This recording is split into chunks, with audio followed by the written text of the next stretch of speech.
Le groupe Bordeaux Nord-Aquitaine vous présente Dites 33. 33. Dites 33. Dites 33. Dites 33. 33. 33. Dites 33. Bienvenue dans ce nouveau numéro de Dites 33 consacré aux apnées du sommeil.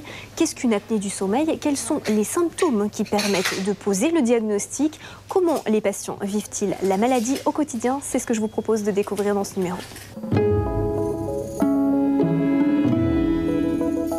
Monsieur Cortella, est-ce que vous pouvez nous expliquer quels symptômes vous ont amené à consulter votre médecin généraliste?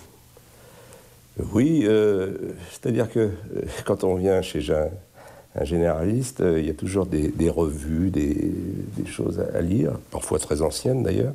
Et puis, j'ai lu un article un jour sur l'apnée du sommeil et les différents symptômes. Et puis je me suis dit, au fond, moi je me réveille tous les matins fatigué, je sais que je ronfle, et j'ai quand même des coups de pompe dans la journée. Docteur Perrin, vous êtes médecin généraliste, vous êtes donc le premier interlocuteur que les patients sont amenés à rencontrer. Quels symptômes vous permettent de diagnostiquer une apnée du sommeil? L'apnée du sommeil, c'est une maladie extrêmement étonnante parce qu'on peut l'aborder par beaucoup de symptômes différents. Je peux avoir un patient qui vient parce qu'il a mal à la tête le matin au réveil, parce qu'il est fatigué le matin, alors que dans la journée, il a une grande forme. Le matin n'est pas une bonne heure pour lui. Je peux avoir, par exemple, un patient dont l'épouse va me dire « Écoutez, en ce moment, il ronfle la nuit, je ne supporte plus, c'est très embêtant pour moi. » Par contre, de temps en temps, je suis contente parce qu'il ne ronfle plus. Mais ce qui m'inquiète dans ces moments-là, c'est que j'ai l'impression qu'il ne respire plus pendant 20 secondes, 30 secondes, ce qui fait que j'écoute, et à un moment donné, il reprend sa respiration. Et donc, tous ces symptômes m'amènent, en fait, à réfléchir à la nuit de ce patient. Et alors, qu'est-ce qui vous amène à penser que le patient souffre d'apnée du sommeil et que ce n'est pas une simple insomnie? Alors, on a des scores pour ça, c'est-à-dire qu'il est assez facile maintenant de scorer la somnolence d'un patient. Ça s'appelle l'échelle d'Epworth, où on nous demande, avec le patient, de voir si, par exemple, il s'endort au cinéma, même devant, ou à la télé, devant un film, si dès qu'il se met dans un fauteuil un peu confortable, son compagnon ou sa compagne va le trouver endormi. C'est pas la même chose que le score de fatigue, parce qu'on a aussi une échelle de fatigue. Vous avez des gens qui sont fatigués, mais pas somnolents. Vous avez des gens qui sont au début somnolents, mais pas fatigués, mais ils le deviennent avec le temps. Et donc c'est la quantité, entre guillemets, de somnolence qui vous permet de diagnostiquer les apnées. Et puis, c'est important aussi d'interroger l'entourage. Donc des fois, c'est le compagnon ou la compagne qui va nous le dire. En médecine générale, on voit souvent toute la famille. Et alors, à partir du moment où vous avez évalué ce score, qu'est-ce qui se passe pour le patient? J'imagine bien sûr que vous l'envoyez vers un spécialiste. Il y a peut-être d'autres manœuvres entre-temps? Maintenant que j'ai été, il y a quelques années, formé à la recherche sur les apnées du sommeil, j'ai quand même une attitude systématique. Maintenant, systématiquement, quand j'ai 3 ou 4 de ces symptômes, et qu'en particulier dans les scores de somnolence ou de fatigue, j'ai un score de somnolence important, je pars du principe que, par définition, il va aller voir un spécialiste du sommeil. Est-ce qu'il y a un profil type ou pas vraiment, d'après tous les éléments que vous nous avez donnés, on a justement l'impression qu'il n'y a pas de profil type? Qu'est-ce qui permet de sentir, entre guillemets, que telle ou telle personne peut être concernée par les apnées du sommeil? Alors, je suis beaucoup plus dans le doute qu'avant. C'est-à-dire, au départ, quand on s'intéresse à l'apnée du sommeil, on voit classiquement un homme d'un certain âge, la cinquantaine, en surpoids, pas trop sportif, qui ronfle effectivement et qui a tous les symptômes que je viens de décrire. Maintenant que je suis assez systématique dans la recherche, j'ai des sportifs, des marathoniens minces, sportifs, dynamiques, qui ont des baisses de leur capacité sportive. Et si j'interroge un peu, par exemple dans le bus du sport, il s'endort systématiquement. Si je fais les tests, eh bien, j'ai des chances de trouver aussi des apnées du sommeil. On est maintenant à la recherche d'enfants qui font aussi des apnées du sommeil. Et alors après, donc, vous orientez le patient vers quel type de spécialiste? Alors, soit à l'hôpital, soit dans les établissements privés, ce sont des spécialistes du sommeil. La plupart du temps, c'est une discipline qui a été prise en charge par des pneumologues qui sont spécialisés dans cette recherche sur les apnées. Qu'est-ce qu'une apnée du sommeil? Depuis quand sait-on diagnostiquer cette pathologie? Quels traitements sont mis en place pour les patients? La réponse en images.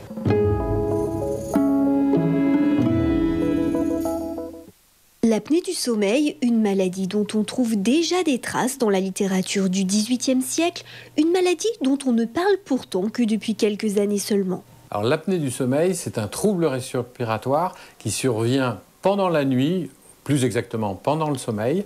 Ça peut être soit un arrêt total de la respiration, et en général ça se produit dans cette zone de l'organisme, juste derrière la langue, mais ça peut être simplement une réduction de la respiration, mais qui a des conséquences pour l'organisme. Une fois les signes cliniques posés, une étude de la fonction respiratoire est réalisée. Ceci afin de savoir si la fonction respiratoire est normale ou non dans la journée. Vient ensuite la troisième phase. On lui fait un enregistrement pendant le sommeil qui permet d'étudier d'une part la respiration en continu, cycle respiratoire par cycle respiratoire, et surtout de mesurer les conséquences des événements respiratoires, avec deux grandes conséquences. Une première, ce sont des micro-coupures de sommeil qui entraînent cet état de fatigue et de baisse de vigilance dans la journée, et d'autre part, les conséquences cardiovasculaires, avec l'étude du cœur la nuit et l'étude de l'oxygène dans le sang. Dès le diagnostic établi, les patients sont pris en charge rapidement. Le traitement, c'est de remettre ce qu'on appelle les voies aériennes en pression positive. C'est cette partie-là derrière la langue qui se ferme la nuit, donc il faut la réouvrir. La meilleure façon de la réouvrir, c'est de leur faire porter un masque la nuit et d'injecter de l'air sous pression. Ça réouvre cette zone-là et ça fait disparaître tous les symptômes. L'avantage de cette thérapeutique, c'est qu'elle est toujours efficace chez tout le monde et le patient s'en rend compte immédiatement. Ça ne voudra pas dire qu'il gardera ce traitement éternellement, c'est une chose possible, mais on peut envisager ensuite d'autres voies thérapeutiques, comme par exemple l'avancée de la mâchoire pour ouvrir également cet espace de l'arrière-gorge. Selon les spécialistes, il y aurait de plus en plus de formes familiales de la maladie, une maladie qui peut également concerner les enfants. Professeur Pépin, on va parler avec vous de la prise en charge des patients atteints d'apnée du sommeil. Est-ce que vous pouvez nous parler justement de l'importance de cette prise en charge? Alors, comme ça a probablement déjà été évoqué, le syndrome d'apnée du sommeil est à l'origine de complications qui sont multiples. Cardiovasculaires, hypertension, accidents vasculaires cérébraux, troubles du rythme cardiaque, également du diabète, ce qui est beaucoup moins connu, y compris le diabète de type 1. Il y a une relation entre apnée du sommeil et diabète de type 1. L'autre risque associé au syndrome d'apnée du sommeil, c'est le risque de retentissement sur sa vie relationnelle, avec la somnolence qui est un problème très important, l'irritabilité, la difficulté à se concentrer, ce qui dans sa vie quotidienne est gênant, mais également le risque accidentologique. Alors au travail, dans les accidents de la route qui sont maintenant bien documentés avec un risque qui est augmenté, multiplié par 3 ou par 5 selon les études. Donc on voit très bien que s'occuper d'un patient qui a des apnées, c'est l'évaluer sur l'ensemble de ces domaines, donc avec plusieurs spécialités impliquées, un bilan exhaustif, et puis avoir une prise en charge thérapeutique qui va être multi-intervention, avec le traitement par assistance ventilatoire, la pression positive continue, mais aussi une remise à l'activité physique, une surveillance de la pression artérielle pour les conséquences cardiovasculaires et métaboliques, et puis s'assurer qu'il n'y a plus de somnolence résiduelle une fois le patient traité et que le risque accidentologique est également diminué de manière significative. On l'a vu, dans la majorité des cas, le médecin généraliste adresse son patient à un pneumologue afin que celui-ci pose le diagnostic d'apnée du sommeil. Mais il existe un autre cas de figure, celui du patient atteint d'une maladie cardiaque qui est suivi par un cardiologue. Dans ce cas-là, c'est le cardiologue qui va diagnostiquer l'apnée du sommeil.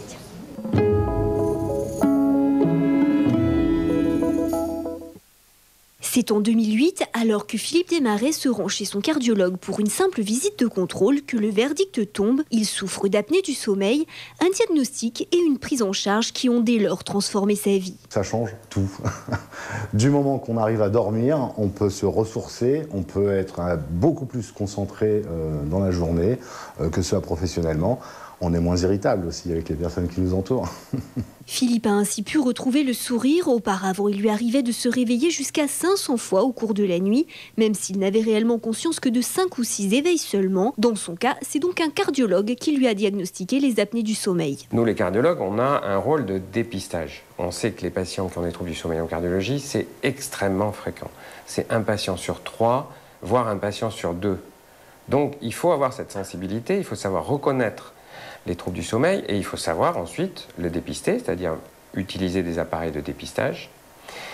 Et les cardiologues pourraient facilement mettre ça en place. C'est pas très compliqué.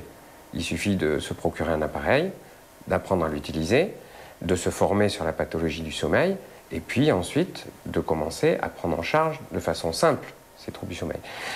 Il n'en reste pas moins que les tenants de la pathologie sont les pneumologues. C'est-à-dire que les cardiologues voient beaucoup de patients qui ne seront jamais vus par les pneumologues parce que ce ne sont pas le profil habituel. Ce ne sont pas des gros, obèses, ronfleurs, somnolents. Ceux-là, ils sont déjà traités par les pneumologues. Nous, on voit des patients qui sont... bon, lui était peut-être un petit peu dodu, mais on en voit qui peuvent être maigres, même plus maigres que la normale, et qui ont quand même des apnées sévères. Ça veut dire que la pathologie n'atteint pas que les gens en surpoids. Il peut y avoir aussi une forme de visage qui fait qu'on fait ce type de pathologie. Donc il faut tenir compte de ce paramètre et il faut toujours traquer l'apnée du sommeil chez les patients cardiaques, compte tenu de la prévalence qui est énorme. Il y a 4 ans, le docteur Puel a fondé l'association Cœur et Sommeil. L'objectif de cette association, c'est de faire savoir au plus grand nombre l'importance des troubles du sommeil dans les pathologies cardiaques et donc de les sensibiliser sur le fait qu'il faut absolument dépister ce syndrome d'apnée du sommeil. Forte du succès du congrès CardioSleep, l'association organisera la 2e édition à Lille les 5 et 6 avril prochains.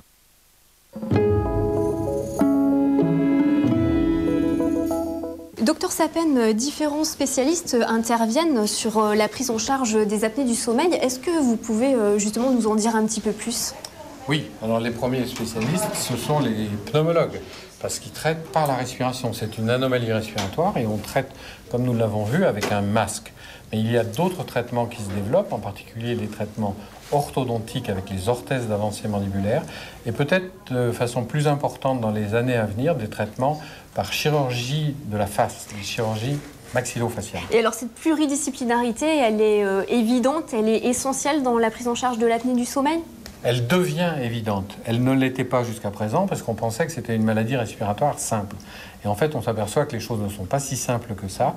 Et en particulier, tout ce qui concerne le développement du massif facial pendant l'enfance a des conséquences extrêmement importantes à l'âge adulte.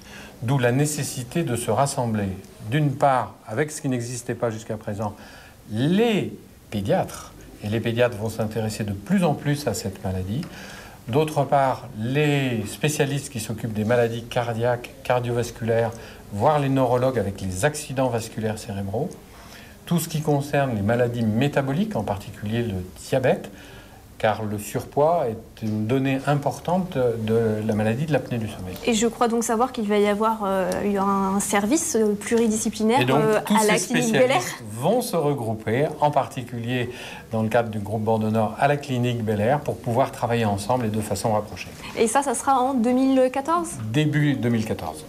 C'est la fin de cette émission. Je vous donne rendez-vous dans 15 jours pour un nouveau numéro de DIT 33 consacré à l'accouchement physiologique.